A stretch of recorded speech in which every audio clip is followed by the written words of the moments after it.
Assalamu alaikum wa rahmatullahi wa barakatuh. Leo tunazungumzia kuhusu makatazo ya kuadopti mtoto katika Uislamu. Katika Uislamu, kuwasili mtoto kwa mfumo wa magharibi, yaani kubadilisha nasaba yake na kumfanya aonekane kama mtoto halali wa mlezi, hakuruhusiwi. Mtoto hapaswi kupewa jina la baba au mama mlezi. Qur'ani inasema waiteni kwa majina ya baba zao, hiyo ndiyo haki zaidi mbele ya Mwenyezi Mungu. Vilevile, mtoto wa kulea hawi mrithi wa mali ya mlezi wake moja kwa moja.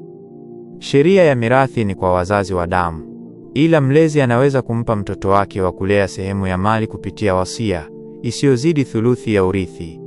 Aidha, mtoto wa kulea sio mahram. Akikua, anahesabiwa kama mtu mwingine wa kawaida kwa baba au mama mlezi, isipokuwa pale ambapo kulikuwa na unyonyeshaji wa kisheria akiwa mdogo. Hata hivyo, Uislamu unahimiza sana kafaala, yani kumtunza, kumlea na kumsomesha mtoto bila kubadilisha nasaba yake. Hii ni ibada kubwa sana. Mtume Muhammad sallallahu alaihi wasallam akasema, mimi na mlezi wa yatima tuko peponi kama hivi, kisha akakaribisha vidole vyake viwili pamoja.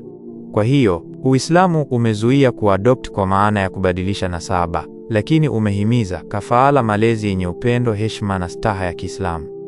Allahumma ij'alna minal ladhiina yahtamuna bil yatama, na tuzidishe rehma kwa watoto wote. Wa alaikum salam wa rahmatullahi wa barakatuh. Asante kwa kutazama Soul Reflection.